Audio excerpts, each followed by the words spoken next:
दर्शकों, ये जो कृषि कार्य है ये हमारे अस्तित्व के साथ जुड़ा हुआ है। पारंपरिक कृषि कार्य हम लोग वर्षों से करते आ रहे हैं, लेकिन अब वक्त है कि हम तकनीकी कृषि कार्य को अंजाम दें, क्योंकि तकनीकी कृषि कार्य में हम औजारों के इस्तेमाल से अच्छे से कृषि कार्य को अंजाम दे सकते हैं, जिसमें कम मेहनत लगता है, कम लागत लगता है। लेकिन तकनीकी कृषि कार्य का मतलब ये नहीं है कि हम औजारों पर ही निर्भर रहें या रासायनिक खाद, रासायनिक कीटनाशकों पर निर्भर रहें। इसमें बहुत कुछ है जिसे जाना और समझा जा सकता है। इसी जानकारी को हम आप तक पहुंचाने के लिए लेकर आए हैं एक वृत्त चित्र। तो आइए देखते हैं ये वृत्त चित्र। आज के इस दौर में तकनीकों की अहमियत बढ़ती जा रही है। हर तरफ तकनीकों का बोलबाला है। बड़े से लेकर छोटे कार्यों तक में भी लोग तकनीकों का सहारा ले रहे हैं। ऐसा कर लोग न सिर्फ अपने कार्यों को सरल बना रहे हैं, बल्कि उससे उत्पादन क्षमता में भी वृद्धि कर रहे हैं। इसके फलस्वरूप वे अपनी आमदनी को भी बढ़ा रहे हैं। किसान भी आज इस दौर में पीछे नहीं है। उन लोगों ने भी खेती में तकनीकों की अहमियत को पहचान लिया है और आज हर तरफ ये लोग अपनी खेती में तकनीकों का समावेश कर खेती को उन्नत बना रहे हैं। अपने प्रदेश झारखंड में आज कई किसानों ने अपनी खेती को तकनीक आधारित बनाकर उसकी तस्वीर ही बदल दी है। रांची के ओरमांझी प्रखंड के पांचा ग्राम निवासी अविनाश कुमार चौधरी भी वैसे ही किसानों में से एक हैं। अविनाश कुमार चौधरी एक पढ़े लिखे युवा किसान हैं। बिजनेस एडमिनिस्ट्रेशन में बैचलर की डिग्री प्राप्त करने के बाद उन्होंने खेती को ही अपना व्यवसाय बनाया। उनकी खेती जो पहले पारंपरिक विधि से होती थी, सबसे पहले तो उन्होंने उसे तकनीक आधारित बनाया। उन्होंने सिंचाई संबंधी समस्या को दूर करने के लिए अपने खेतों में टपक प्रणाली लगाई। फिर खेती में मल्चिंग का सहारा लेकर अपने उत्पादन को बढ़ाया। इन्हें तकनीक आधारित खेती शुरू किए मात्र 1 वर्ष ही हुए हैं। इतने में ही इनकी खेती का रकबा 2 एकड़ से बढ़कर 7 एकड़ तक पहुंच गया है। इससे इनकी आमदनी काफी बढ़ी है और वो समृद्धि की ओर अग्रसर हो गए हैं। एग्रीकल्चर तो शुरू से ही शौक था, तो ये टेक्निकल हम अगले साल से करना शुरू किए। अगला साल 1 एकड़ में किए, उसके बाद फिर ये साल फिर यहाँ पे लगभग 6.5 से 7 एकड़ होगा।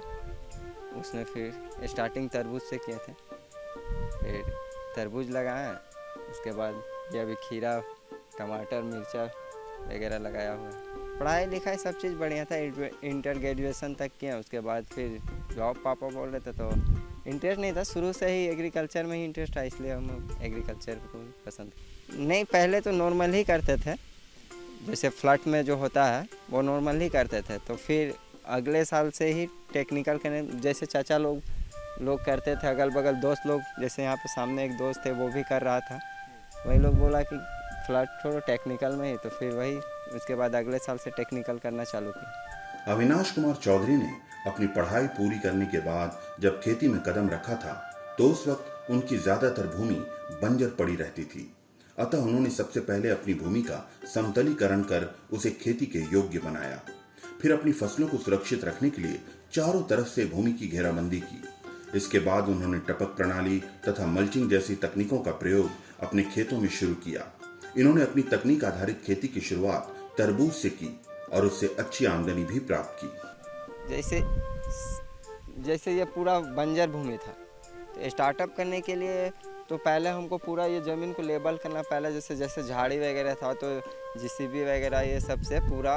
उसके बाद फिर टेक्निकल जैसे ड्रिपकेशन लाइन हुआ, फिर ये हमको पास करवाया फिर ड्रिप लगा, फिर उसके बाद चारों साइड से घेराई करना पड़ा।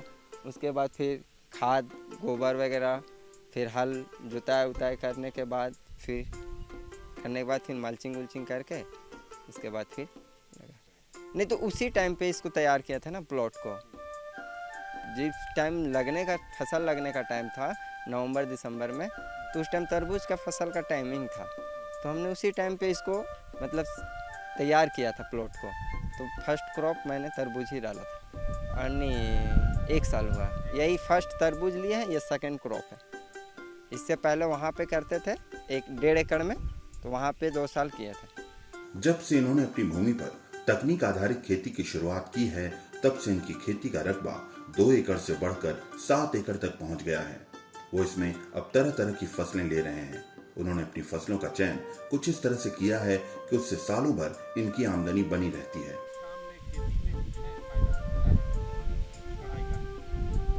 दिखता ऐसा नॉलेज है कि बिजनेस में जैसे कि मार्केटिंग कैसे किया जाता है, ये यह सब से वही चीज़ फ़ायदा है। जैसे वहाँ से पढ़ाई किया तो मार्केटिंग कैसे किया जाता है, मार्केट का वैल्यू क्या है, यही सब है।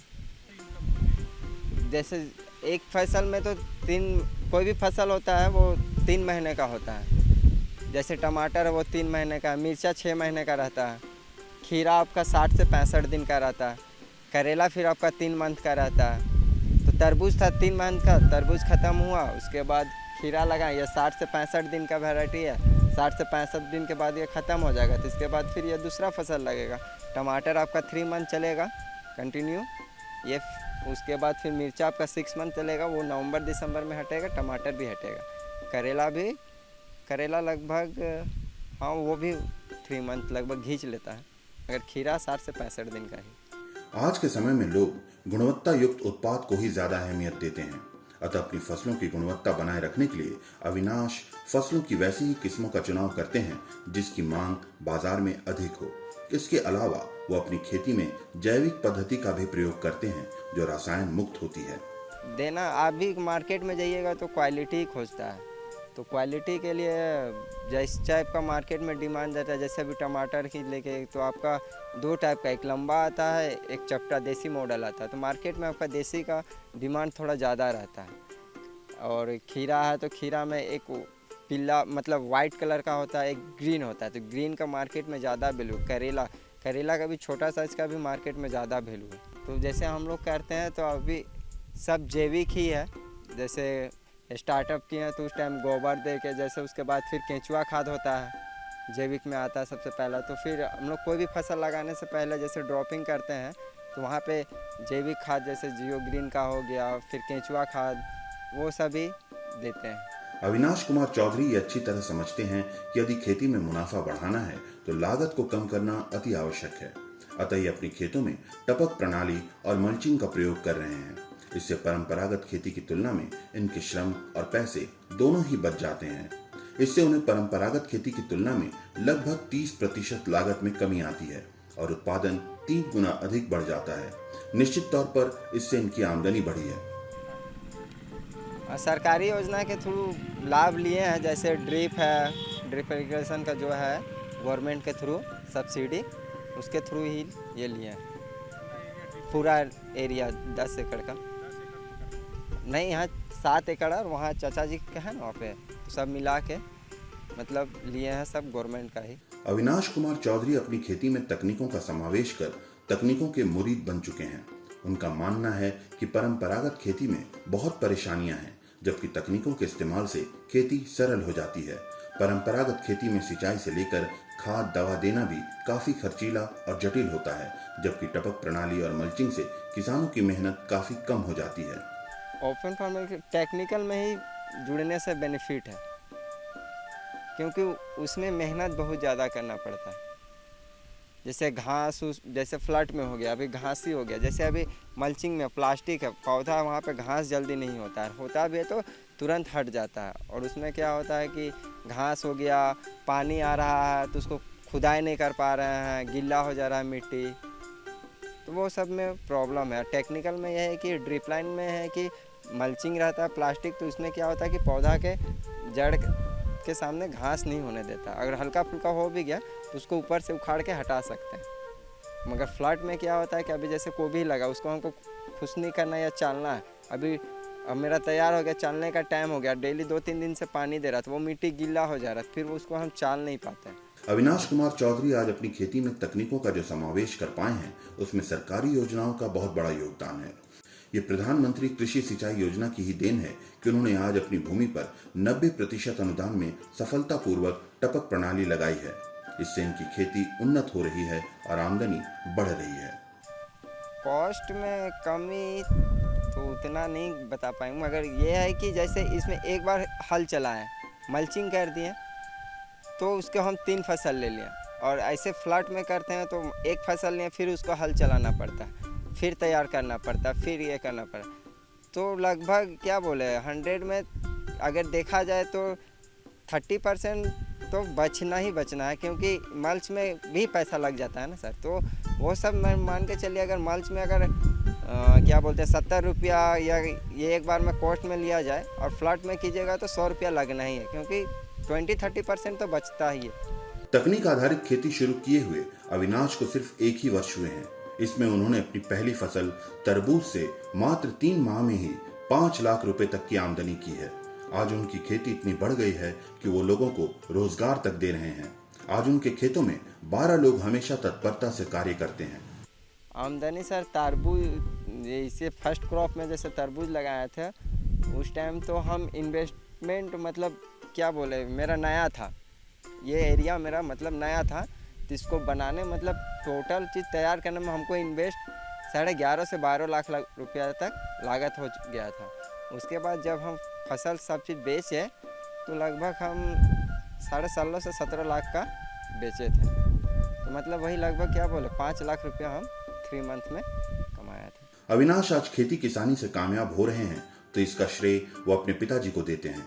उन्होंने ही इन्हें प्रोत्साहित किया और वित्तीय मदद पहुंचाई, जिसकी वजह से वो अपने आप को कृषि जगत में स्थापित कर पाए। यहाँ तो किसी स्टार्टिंग तो अपने से ही किए हैं, सहयोग तो पापा का ही है, हाथ मतलब पापा ही साथ दिए। जैसे यहाँ पे जो भी लागत है कुछ अपने से कुछ मतलब क्या बोलते हैं पापा ही दिए हैं। जैसे पापा को बोले कि पापा हमको करना है तो हमको जैसे पैसा चाहिए तो फिर पापा ही दिए हैं, तो उन्हीं के थ्रू ये किए हैं। और जैसे मान चले कभी कोई चीज़ ये जानकारी नहीं रहता तो अनुज भैया है, बीज दुकान बैजनाथ चाह है, ये लोग से जानकारी और किसान लोग से लेते रहते हैं। आज का दौर अनिश्चितताओं का दौर है। बड़ी बड़ी डिग्रियां लेने के बाद भी लोगों को उनकी काबिलियत के हिसाब से नौकरी नहीं मिलती है। कहीं नौकरी मिलती भी है तो वेतन इतना कम होता है जिससे गुजारा नहीं हो सकता।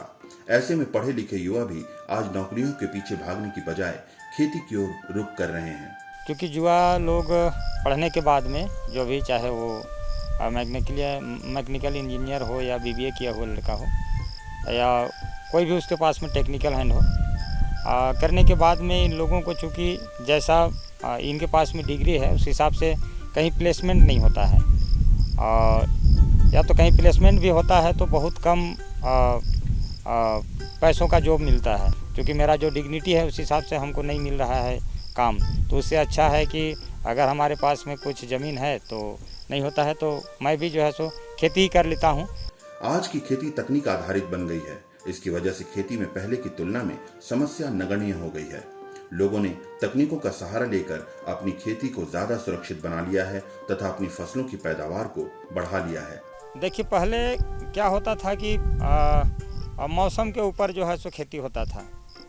कहिए तो एक तरह से कहा जाता था कि खेती जो है कृषि किसानों के लिए अभिशाप है, लेकिन अभी हम समझते हैं कि खेती जो है सो किसानों के लिए वरदान है। वो इसलिए कि जो भी टेक्नोलॉजी निकला है, पहले हम लोग खुला में खेती करते थे और बरसात के दिनों में जब बहुत अधिक पानी पड़ जाता था तो हमारा फसल जो है नष्ट हो जाता था, क्योंकि खेत से जो है पानी निकलना शुरू हो जाता था, फसल सड़ जाता था। अभी के समय में क्या है कि चूँकि जो भी हम लोग खेती कर रहे हैं एक मेड़ बना कर रहे हैं, ऊंचा जगह पर कर रहे हैं, और जिस हिसाब से हो सकता है कि बरसात में भी अगर हमें इसको खाद देने का ज़रूरत हो या तो जो भी दवा देने का ज़रूरत हो, जो भी इसको ज़रूरत के हिसाब से जिस समय ज़रूरत पड़ता है वैसा हम लोग इस पर जो है सो कुछ क्रियाकलाप जो है सो इस पर करते हैं, कुछ भी काम जो है सो कर लेते हैं। खेती में पढ़े लिखे युवाओं के आने से भी खेती का रूप आज बदल रहा है। ये लोग तकनीकों को ज्यादा अच्छे से समझते हैं, उससे घबराते नहीं हैं, बल्कि उसे अपनाकर अपनी भूमि की क्षमता का पूर्ण उपयोग करते हैं। चूँकि ऐसा है कि जो भी युवा अभी पढ़ लिख कर खेती की तरफ आ रहे हैं, तो चूँकि ये लोग पढ़े लिखे हैं, ये हर तरह का जो है सो जो भी चाहे वो दवा हो या खाद हो, सबको जो है समझ रहे हैं कि इस तरह का दवा हमको कौन सा टेक्निकल यूज करना है, कौन सा दवा यूज करना है, चूँकि इसमें क्या है और इसको देने से क्या हमको मिलेगा, कौन सा बीमारी है, उसको ये लोग समझते हैं। और समझने के बाद में ये देखते हैं कि ये दवा देने से मेरा ये बीमारी ठीक हो जाएगा। और पहले जो परंपरागत खेती करते थे, पढ़े लिखे कम होते थे, वे लोग क्या करते थे कि जो दुकान से जो भी दवा दिया जाता था उसको लेकर के आते थे और अपने खेत में देते थे। लेकिन अभी है चूँकि ये लोग जानते हुए कि बीमारी मेरा क्या है और हमको क्या दवा देना है, ये इनके पास में कम से कम समझ है पढ़े लिखे होने के कारण, जिसका कारण है कि ये लोग जो है सो बहुत सारा परिवर्तन जो है सो खेती में हुआ है। परिवर्तन संसार का नियम है। विकास की ओर अग्रसर होने के लिए हर क्षेत्र में बदलाव होते हैं। कृषि के क्षेत्र में भी बदलाव की अति आवश्यकता है, तभी किसानों की आर्थिक स्थिति सुधर सकती है। परंपरागत तरीके से खेती करने से किसानों को गरीबी का सामना करना ही पड़ेगा। रांची जिले के और मांझी प्रखंड के पांचा ग्राम निवासी अविनाश कुमार चौधरी ने जिस तरह से तकनीकों का इस्तेमाल कर मात्र 3 माह में 5 लाख रुपए तक की आमदनी की है, वो वैसे किसानों के लिए उदाहरण है जो खेती से दूर भागना चाहते हैं। तकनीकें खेती को सरल बनाती है, न कि जटिल। अतः इसका प्रयोग कर किसान अपनी खेती को उन्नत बना सकते हैं और इससे समृद्धि प्राप्त कर सकते हैं। तो देखा किसान भाइयों, आपने तकनीक आधारित कृषि कार्य अपनाना आसान है और फायदेमंद भी। अगर इससे जुड़ी कोई और जानकारी आपको चाहिए तो आप हमें खत लिख सकते हैं। हमारा पता है कार्यक्रम कृषि दर्शन, कृषि प्रकोष्ठ, द्वारा केंद्र निदेशक, दूरदर्शन केंद्र, राजपुर रोड, रांची। पिन संख्या 834001। इसके साथ ही वक्त हो गया है कि आपसे विदा लें। पूरी टीम के साथ मुझे दीजिए इजाजत। जोहार, नमस्कार।